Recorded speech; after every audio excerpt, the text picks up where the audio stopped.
I called it wire fraud. The signature looked almost perfect. My nephew Jason had forged 42 checks in my name over 4 months. 42. The total? $95,000 drained from accounts I'd spent 30 years building as an engineer at Boeing.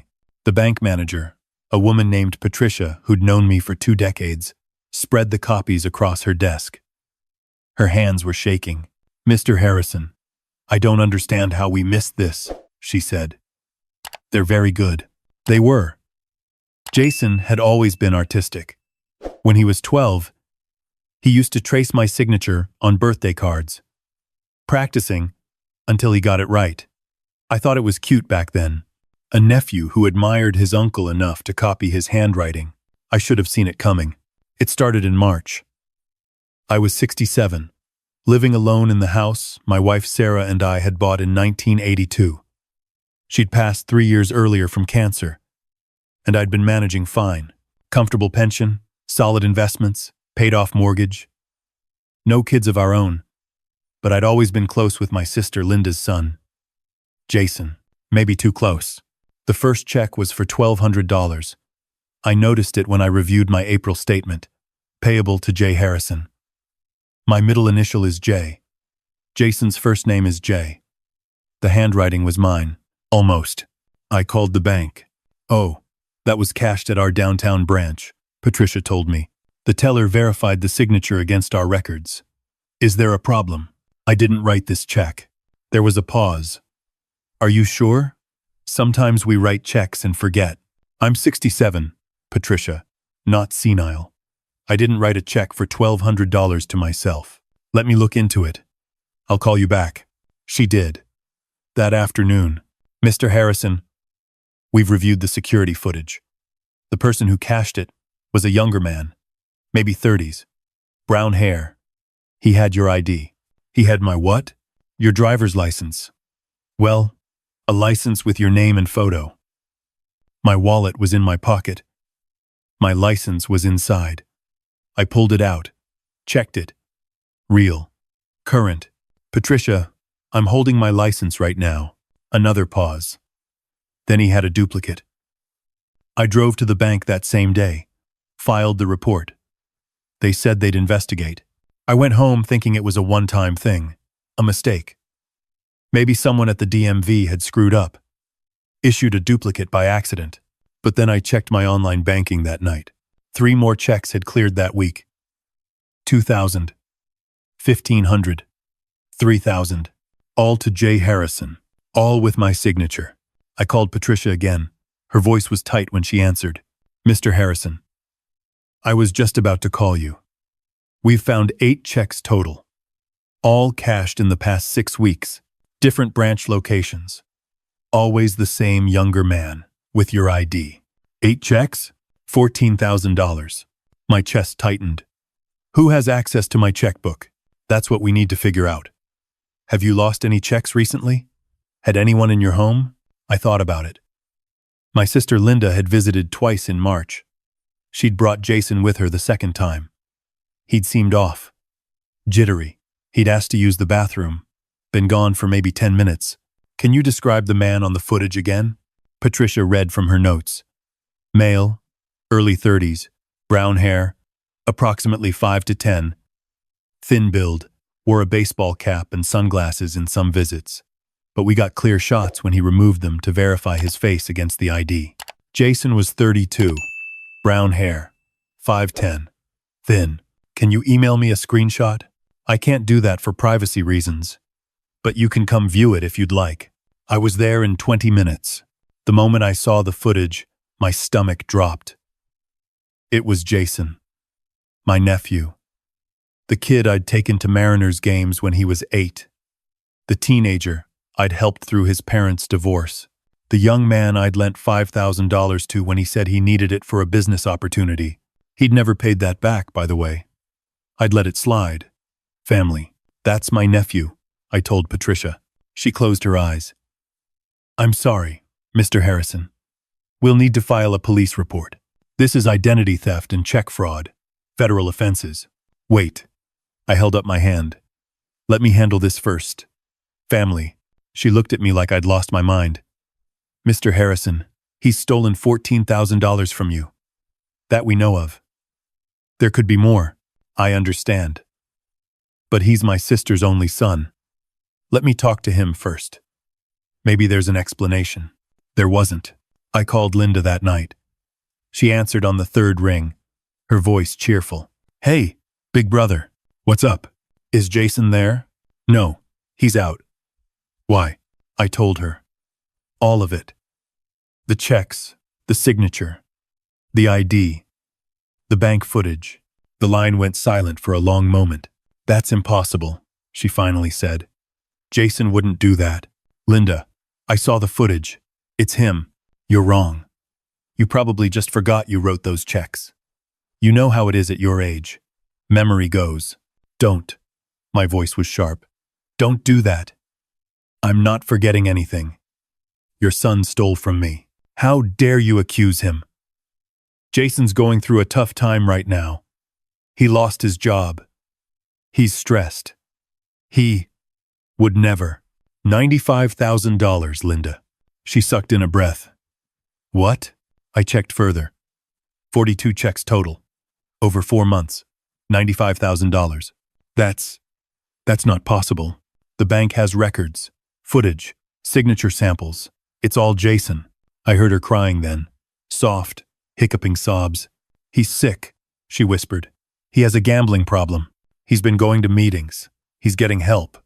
He promised me he was done. He's not done. He's stealing from family to feed it. Please don't call the police. Please. I closed my eyes. Put him on the phone when he gets home. We're going to talk about this. But Jason never called. Instead, I got a text 3 days later from an unknown number. Uncle Tom, I'm sorry. I'll pay you back. I just need time. Please don't tell anyone. Please. I saved the text. Evidence. Then I did something I'd never thought I'd do. I called a lawyer. His name was Marcus Webb, a criminal defense attorney who'd done some work for Boeing back in the day. Don't confront him, Marcus said immediately. Don't warn him. Here's what we're going to do. File a police report. Get the FBI involved. Wire fraud crosses state lines if he used any online banking, which makes it federal. And while they investigate, you let him keep going. What? You heard me. Don't change your account passwords. Don't report your checks stolen. Let him think he's getting away with it. Every check he forges, every dollar he steals, that's another count. Another piece of evidence. We're building a case so airtight he can't wiggle out with a plea deal. That feels like a trap. It is a trap. He trapped himself the moment he forged your signature. We're just documenting it. So that's what I did. I filed a police report. The FBI got involved within a week. Wire fraud. Identity theft. Forgery. Federal crimes. They assigned an agent named Sarah Chen. Mr. Harrison, she said when we met at the field office. I've reviewed your case. Your nephew has been busy. 42 checks is ambitious. Most people stop after a few, get nervous. He's confident. Or desperate. Desperate, I said. Gambling addiction. She nodded. We see that a lot. The thing about addiction is it makes people stupid. They think they're being clever, but they leave trails everywhere. ATM cameras, bank records, digital footprints. Your nephew's been sloppy. What do you need from me? Keep doing what you're doing. Monitor your accounts. Document everything. Don't warn him. Don't change your security. We want to catch him in the act if possible. How long will this take? Depends on how greedy he gets. Turns out, very greedy. Over the next 6 weeks, Jason forged 18 more checks. He'd gotten bolder. The amounts went up. 5,000. 7,000. One for 12,000 that the bank actually called me about before clearing. Mr. Harrison, this is a large amount. We just want to verify. Clear it, I said. The bank manager hesitated. Sir, clear the check. I'm aware of it. That was a lie. I wasn't aware. But the FBI was recording everything. My sister called me twice during this time. Both times she begged me not to involve the police. He's getting help, she said. He's going to rehab. He promised me. He's a thief, Linda. He's sick. Sick people don't forge 42, no, 60 checks. Sick people get help. Criminals get caught. She hung up on me. Didn't call again. But Jason did. It was a Thursday night in July. I was watching the Mariners lose to the Yankees when my phone rang. Unknown number. Uncle Tom? Jason. I need to explain. Go ahead. He took a shaky breath. I have a problem. A gambling problem. I owe some bad people a lot of money. They were going to hurt me. I panicked. I knew you had money. I knew you were smart with it. I thought I could borrow some and pay it back before you noticed. You thought you could steal $95,000 and I wouldn't notice? Silence. Actually, I continued, it's $118,000 now. I've been keeping track. More silence. I'm sorry, he finally whispered. Are you? Or are you sorry you got caught? I didn't get caught, Jason. The FBI has been tracking you for 6 weeks. Every check you forged, every ATM camera that caught your face, every digital record of you cashing checks in my name. You're not sorry. You're scared. I heard him start to cry then. Real, gasping sobs. Please don't turn me in. Please. I'll go to prison. My life will be over. Please, Uncle Tom, I'll pay you back. I swear. Just give me time. How much time did you give me? When you stole my checkbook? When you forged my signature? When you drained my accounts? How much time did you give me to decide if I wanted to fund your gambling addiction? I didn't mean. You meant every word of it. Every signature. Every check. You knew exactly what you were doing. You just didn't think you'd get caught. Please. I hung up. Agent Chen called me an hour later. We got him, she said. He just tried to cash another check at a downtown branch. We had agents waiting. He's in custody now. I sat down heavily. Good. Are you okay, Mr. Harrison? He's my nephew. I know. I'm sorry, but here's the thing. I wasn't sorry. Not really. Because when they arrested Jason, they found something interesting in his car. A file folder. Inside were copies of my bank statements, my checkbook register, even a photocopy of my driver's license. He'd planned this, methodically, carefully, and there was a note, handwritten, in Jason's handwriting. Uncle Tom won't miss it. He's old. He'll probably die soon anyway. Might as well put the money to good use now. Agent Chen showed it to me during an interview a week later. I'm sorry you had to see this, she said. I stared at the note, at my nephew's handwriting, at the casual dismissal of my life. I'm not, I said. This makes it easier. The trial took 14 months. Jason's lawyer tried to argue diminished capacity due to addiction. The prosecutor, a sharp woman named Rachel Kim, demolished that argument in about 15 minutes. Addiction doesn't make you forge 60 checks, she told the jury. Addiction doesn't make you write notes about how your uncle will probably die soon anyway. That's not addiction. That's greed. That's calculation. That's crime. Jason got 5 years in federal prison. Restitution was ordered. $118,000, plus legal fees. My sister didn't speak to me at the trial. Didn't look at me. When the verdict was read, she stood up and walked out. I never heard from her again. But here's where the story takes a turn. After the trial, I sat with my lawyer Marcus in his office. The money had been recovered. The court had frozen Jason's assets, seized what little he had, and arranged a payment plan through his future earnings. You'll get your money back, Marcus said. Eventually. Maybe 10, 15 years. I don't want it. He looked up. Excuse me? I don't want the money. I want it donated. Donated where? I'd been thinking about this for months. Sarah had died from cancer at the VA hospital. The care was decent, but underfunded. Overworked staff. Old equipment. Veterans waiting months for appointments. The VA hospital, I said. Seattle. All of it. $118,000. Create a fund. Sarah Harrison Memorial Fund. For cancer treatment equipment. Marcus stared at me. Tom, that's your retirement money. I have enough. Pension, investments, Social Security. I don't need it. And I sure as hell don't want money that came from my nephew's greed. So that's what we did. The Sarah Harrison Memorial Fund was established in September. $118,000. Earmarked for cancer treatment equipment at the VA hospital in Seattle. They bought a new imaging machine. State of the art. Cuts diagnosis time by 60%. There's a plaque in the oncology wing. Small, brass, Sarah Harrison Memorial Fund. Donated in memory of Sarah Elizabeth Harrison, 1952 to 2019. Beloved wife. Devoted veteran advocate. I visit it sometimes. Sit in the waiting room. Watch veterans come and go. Some get good news. Some don't. But they all get faster. Better care now. And Jason? He writes me letters from prison. Once a month, like clockwork. I don't read them, but I keep them. All of them. In a file folder in my desk. Because here's what I learned from this whole mess. Family doesn't mean unconditional forgiveness. Family doesn't mean enabling destruction. Family doesn't mean letting someone steal from you 42 times and calling it love. Real family is the nurse at the VA who remembered Sarah's name 3 years after she died.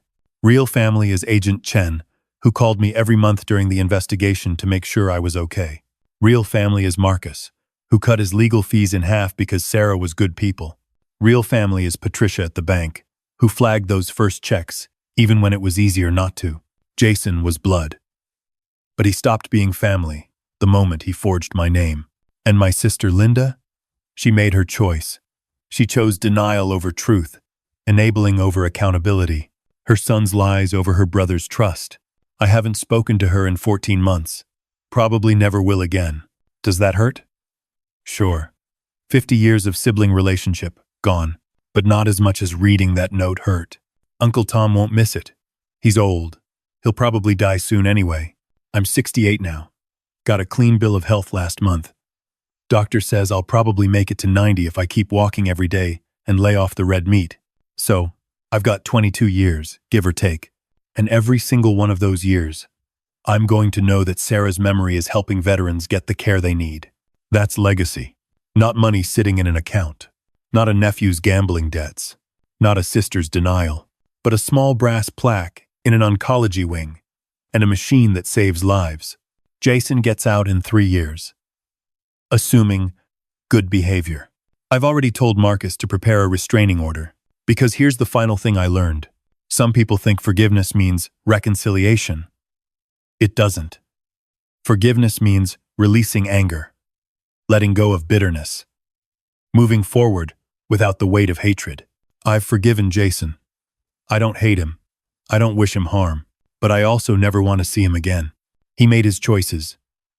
60 forged checks. $118,000.